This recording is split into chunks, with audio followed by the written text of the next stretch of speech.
31 मई को world non तंबाकू day जिहड़ा है वो मनाया जाता है और इस अवसर पर चंडीगढ़ विच जिहड़ा मैराथन का जिहड़ा आयोजन किया जा रहा है। साडे नाल कुछ विशेषज्ञ हैं, उन्हां नाल गलबात करते हैं। सर की लगता अवेयरनेस क्यों नहीं इन्नी जिहड़ी है वो फैल रही, मतलब कि तंबाकू के प्रति क्यों लोग ज़्यादा अवेयर नहीं है, क्यों इस चीज़ को बढ़ावा मिल रहा है? मेरा नाम डॉक्टर सोनू गोयल है। मैं प्रोफेसर के रूप में पीजीआई में कार्यरत हूँ, स्कूल ऑफ पब्लिक हेल्थ में। आपकी बात ठीक है कि अवेयरनेस जो है उस लेवल पर नहीं फैल रही है जिस लेवल पे फैलनी चाहिए, क्योंकि हमें शायद लगता है, हम मीडिया को भी हमें शायद यही लगता होगा कि ये बड़ा कॉमन इशू है। पर अगर हम देखें इसकी फैक्ट को, ये एक ऐसा प्रोडक्ट है जो अपने से आधे लोगों को, जो पीते हैं आधे लोगों को मार देता है। तो ये चीज़ ज़्यादातर लोगों को नहीं पता है। ठीक है, ये चीज़ नहीं लोगों को पता है कि एक साल में जितनी मौतें टीबी से, डायबिटीज़ से, मलेरिया से मिलकर होती हैं, उससे ज़्यादा मौतें टोबैको से होती हैं। 13 लाख मौतें होती हैं, ये भी लोगों को नहीं पता है। ये भी लोगों को नहीं पता है कि जो कार्डियोवास्कुलर डिजीज़ का, हार्ट डिजीज़ का और हमारा जो लंग कैंसर्स का जो कॉमन रीज़न है, सबसे कॉमनेस्ट रिस्क फैक्टर है, अगर हम देखें physical activity, alcohol, tobacco use में टबैको यूज़ है। तो अगर ये चीज़ें लोगों को पता होंगी तो लोग इससे अवेयर होंगे, और इसीलिए हमने ये साइक्लोथॉन और जो हमने वॉकाथॉन ये ऑर्गेनाइज़ किए हैं। इसमें 500 से 600 लोग शामिल होंगे। 6 किलोमीटर की होगी, पीजीआई से शुरू होगी और ये लेक तक जाएगी। और हमारे जो हेल्थ सेक्रेटरी साहब हैं वो भी लेक पर आएंगे। हमारे साथ आईएमए के प्रेसिडेंट हैं चंडीगढ़ के, हमारे साथ रेड क्रॉस के प्रेसिडेंट हैं, साइफर है, हमारे पीजीआई के वेरियस डिपार्टमेंट है, डेंटिस्ट्री डिपार्टमेंट से डॉक्टर अर्पित हैं, तो ये सब लोग हैं, साइकेट्री डिपार्टमेंट के हैं। सब ने मिलकर ये आयोजित की है। हमारे साथ रेजिडेंट डॉक्टर एसोसिएशन जो है वो भी मिलकर काम कर रहा है, फैकल्टी एसोसिएशन जो पीजीआई का है वो भी सब लोग मिलकर ये वाली रैली आयोजित कर रहे हैं, वॉकाथॉन ऑर्गेनाइज कर रहे हैं, जिससे कि अवेयरनेस बढ़े।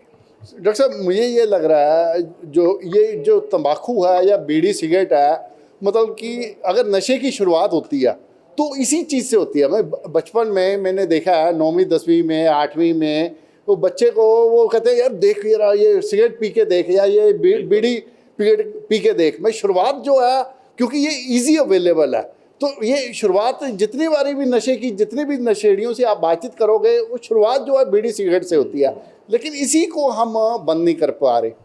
ये बिल्कुल ठीक है, इसकी शुरुआत आपने बिल्कुल ठीक कहा, और हम ये भी बोलते हैं as a doctor, it's a gateway to drugs. बिल्कुल, गेटवे टू ड्रग्स। तो पहले हम ये लेते हैं क्योंकि सस्ता भी है, अफोर्डेबल है, इजीली अवेलेबल है, हर जगह मिल जाता है, और शेयर कर सकते हैं हम 10 जने भी एक बीड़ी को, एक सिगरेट को शेयर कर सकते हैं। बिल्कुल बिल्कुल, आपकी बात बिल्कुल ठीक है। और दूसरी बात यह है कि एक बार पीने के बाद, जैसे कि डॉक्टर राकेश ने उस टाइम बताया था, निकोटीन का जो नशा है, जो इसके अंदर निकोटीन होती है, वो हमारा हीरोइन जो एक बहुत बड़ी वो है, महंगी भी दवाई होती है, तो उससे भी ज़्यादा नशा है। तो एक बार अगर ये पीनी शुरू कर दी तो एक नशा है, उसको करने के लिए इसको पीनी ही पड़ती है, इसलिए इसका नशा छोड़ना बड़ा मुश्किल है। और ये स्टडीज़ में देखने में आया है कि अपने आप अगर मोटिवेशन हो, 5 लोग छोड़ते हैं 100 में से, और अगर हम काउंसलिंग करते हैं 12 से 13 लोग छोड़ते हैं 100 में से। और अगर इंटेंसिव काउंसलिंग की बात कर रहे हैं हम, और अगर काउंसलिंग के साथ साथ ड्रग्स जो है हम देते हैं उसको जो है, तो अराउंड 17 से 18 लोग छोड़ते हैं। तो आप देखिए कि इतने के बावजूद भी सिर्फ 5 में से 1 छोड़ पाते हैं, तो कितना मुश्किल नशा है ये। सर, जैसे डॉक्टर साहब ने कहा अभी 5 में से सिर्फ 1 ही छोड़ पाते हैं, तो ये तो छोड़ने की बात हुई, बढ़ावा कितनों को मिलता है? आप ये देखो ना, 5 में से 1 छोड़ पाते हैं, सिर्फ 20%, बहुत कम फिगर है हालांकि 20%, पर अगर उसके मुकाबले आप देखें अभी लगते कितने हैं? एक बच्चा जो बीड़ी सिगरेट पीना शुरू करता है वो 12 से 15 लोगों को मोटिवेट करता है। बिल्कुल। सो वो जो स्प्रेड है is far faster than the control. So और वे इतनी एडिक्टिव, अगर ओपीएम जैसी एडिक्टिंग चीज़ है ये, तो हमें कंट्रोल करने के लिए कुछ नहीं किया जा रहा, not at the level of the government, not at the level of any of the departments in the state.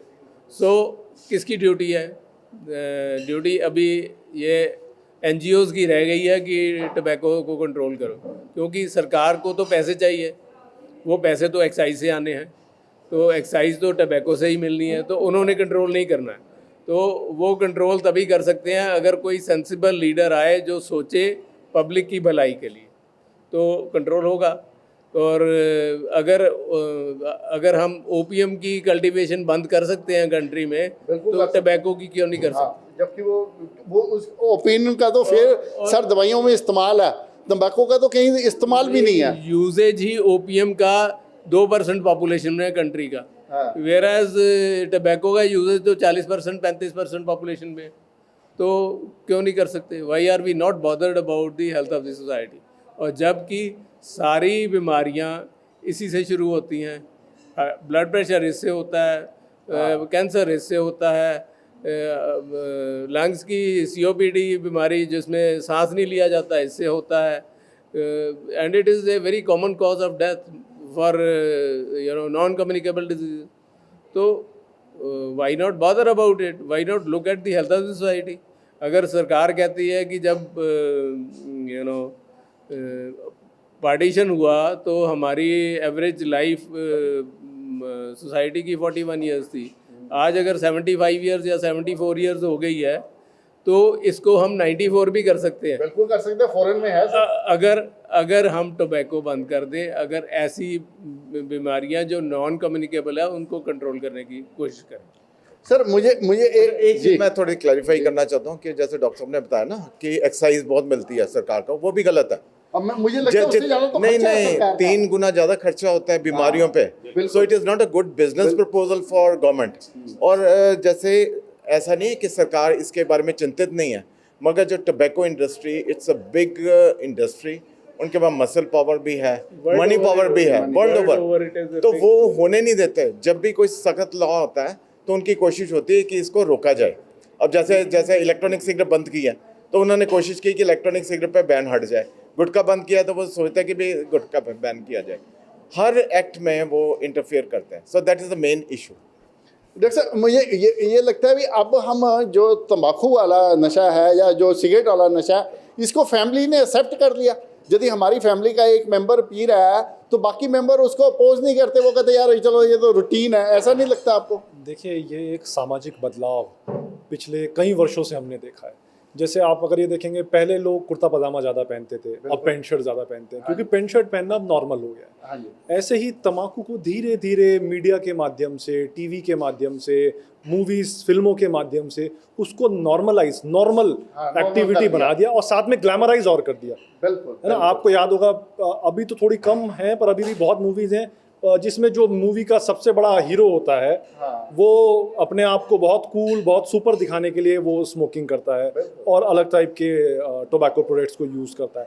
तो इस तरीके से जो हमारा यूथ है उसका ब्रेन वॉश किया जा रहा है। वो पकड़ना भी स्टाइल है, उसका अलग अलग स्टाइल दिखाते हैं भी। हाँ यार, सिगरेट हाथ में कैसे पकड़ी हुई है, दारू का गिलास कैसे है। अभी आजकल इससे भी बड़ा दुर्भाग्य है OTT प्लेटफॉर्म्स, इतने सारे प्लेटफॉर्म्स जिसपे कोई कंट्रोल ही नहीं है। कोई कंट्रोल नहीं है, और तंबाकू और सिगरेट और क्या क्या नहीं, सब कुछ उस पर खुलेआम बच्चों तक पहुंचाया जा रहा है। तो इस तरीके से ये एक सामाजिक जो हमारी सोच है, जो हमारी कल्चर है, हमारी ट्रेडिशन है, उसके ऊपर कहीं ना कहीं एक प्रहार स्लोली हुआ है, बड़ी बड़ी कंपनीज ने किया है।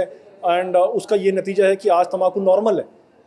आज हमारे समाज में तंबाकू को नॉर्मल माना जाता है। अभी भी अब नॉर्मलिटी नहीं है। जिस दिन हमने इसको डीनॉर्मलाइज कर दिया कि हाँ ये कुछ बहुत ही गंदी चीज़ है, उस दिन आप सड़क में चलते हुए कोई भी तंबाकू अगर कोई इस्तेमाल कर रहा है उसको रोक के कहेंगे कि भैया ये आप गलत कर रहे हो। तो अभी वो एक जागरूकता आनी बाकी है। अभी वो जागरूकता नहीं आई। डॉक्टर साहब, जैसे ना ड्रग्स के लिए तो हमने एक पाकिस्तान को दोष देते हैं। अभी जितनी ड्रग्स आई है ये पाकिस्तान का इन्वॉल्वमेंट है, पाकिस्तान भेज रहा है, क्योंकि वो नहीं चाहता भी हमारा नौजवान किसी और काम के लिए यूज़ हो, सोचने समझने की उसकी शक्ति हो, या वो देश के लिए कोई काम कर सके। उसके लिए तो हम पाकिस्तान। तो तंबाकू के लिए क्या है? तंबाकू के लिए कौन जिम्मेवार है? देखिए, तंबाकू, जैसे डॉक्टर साहब ने कहा कि तंबाकू जो ग्रो होता है वो काफ़ी हद तक हमारा ही होता है, और साउथन जो नीचे वाले जो स्टेट्स हैं उनमें होता है, तेलंगाना और वहाँ पे होता है। और कई हद तक तंबाकू हमारा इंपोर्ट भी होता है, जो अनलाइसेंस तंबाकू है वो आसपास के कंट्री से इंपोर्ट भी होता है। तो दोनों तरीके से ये वाली चीज़ होती है। पर हमें ये समझने की ज़रूरत है कि टबैको के सिर्फ हम, जैसे डॉक्टर साहब ने बताया कि सिर्फ ग्रोइंग और सप्लाई पे ना करें, डिमांड हमें रिड्यूस करनी पड़ेगी। हमें डिमांड रिड्यूस करने के लिए अवेयरनेस बढ़ानी पड़ेगी, और अवेयरनेस बढ़ाने के लिए मीडिया का बहुत बड़ा रोल है। और जो हम ये बात करते हैं, हमने रिसोर्स सेंटर की बात करी, हमने पीजीआई के अंदर एक resource centre for tobacco control 7 साल पहले शुरू किया था, और अब उसके अंदर हमारे 7 लाख से ज़्यादा लोग जुड़े हुए हैं और 7 लाख 110 कंट्रीज़ के जुड़े हुए हैं। पिछली बार उसको WHO का वर्ल्ड नो टबैको डे के दिन पिछली बार उसको अवार्ड भी मिला है। कंट्री के सिर्फ इसी को मिला है, बाकी और कंट्रीज़ में से लोगों को मिला है। तो कहने का मतलब ये है कि हमें अवेयरनेस बढ़ानी होगी और उस अवेयरनेस के लिए हमें आपकी सहयोग की जरूरत है। डॉक्टर साहब, किसी तरह का बैन भी लग सकता है, किसी तरह का और भी कोई गवर्नमेंट भी इसमें मेजर रोल अदा कर सकती है? अवेयरनेस तो चलो हम आप और हमारी जिम्मेवारी है, कोई गवर्नमेंट भी अपने लेवल पे कोई ऐसा काम कर सकती है जिससे कि जो तंबाकू पीने वाले लोग हैं उनकी संख्या एकदम से कम हो जाए और लोग इससे नफरत करने लगे? देखिए, हमने एक कंट्री की आपको एग्जांपल लेते हैं, भूटान। भूटान में टबैको बैन है। अच्छा, भूटान में पूरा बैन है? ना सिर्फ वहाँ बना सकते हैं, ना बना सकते, ना सप्लाई कर सकते, ना सेल कर सकते, कुछ भी नहीं कर सकते। पर उसकी प्रेवलेंस कितनी है? 30%। उसके अंदर भी हर तीसरा बंदा तंबाकू पी रहा है। उसके बावजूद इसका मतलब है कि टबैको आसपास से आ रहा है। तो ये देखने की जरूरत है कि सिर्फ बैन सॉल्यूशन नहीं है। बैन एक जरिया है, पर हमें डिमांड पहले डिमांड जो है वो कम करनी पड़ेगी। और इसके लिए और बैन के लिए हमने एक नई मुहिम शुरू करी है, resource centre for tobacco control के अंतर्गत। हमने उसमें tobacco end game hub establish किया है। उसके अंदर ये बैन की बातें हो रही हैं, पर उसके साथ साथ हमें डिमांड और सप्लाई दोनों साथ साथ रिड्यूस करनी पड़ेगी। डॉक्टर साहब, आपको ये नहीं लगता भी जो इसकी भयानक पिक्चर है तंबाकू की, वो लोगों को ज़्यादा से ज़्यादा पहुंचाने की हमें कोशिश करनी चाहिए, ताकि लोगों को पता चले भी इसकी पिक्चर कितनी भयानक है, आने वाला टाइम कितना भयानक है, और जो इसमें इन्वॉल्व है, तंबाकू जो खा रहे हैं या चबा रहे हैं या पी रहे हैं, उनके लिए आने वाला टाइम कैसा रहेगा, उनकी ज़िंदगी कितनी ख़त्म होगी या कितनी लाइफ वो जी रहे हैं। अगर हम ये बताने में कामयाब हो जाएं, शायद डर के मारे लोग तंबाकू छोड़ जाएं। ऐसे डर के मारे कुछ असर ज़रूर होता है, पर बिल्कुल कंट्रोल नहीं हो सकता डर से। इसके लिए हमें मल्टीपल तरीक़ों से काम करना पड़ता है ताकि लोगों को डर भी क्रिएट हो। मैं जैसे सजेस्ट किया था कि हर एक डॉक्टर की प्रेस्क्रिप्शन के ऊपर लिखा होना चाहिए कि tobacco is the root cause of many disease. I will not use tobacco and I will not encourage use of tobacco.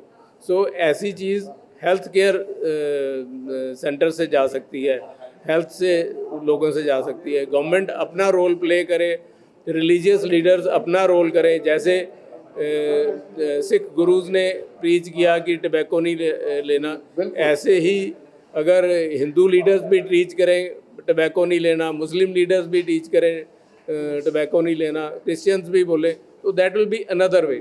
ये हमें कई तरह से अटैक करना पड़ेगा टबैको को कंट्रोल करने के लिए, क्योंकि ये एडिक्टिंग चीज़ है और जो एक बार लेना शुरू कर देता है वो लेता ही रहता है, छोड़ना आसान नहीं है उसके लिए। Thank you doctor. Thank you.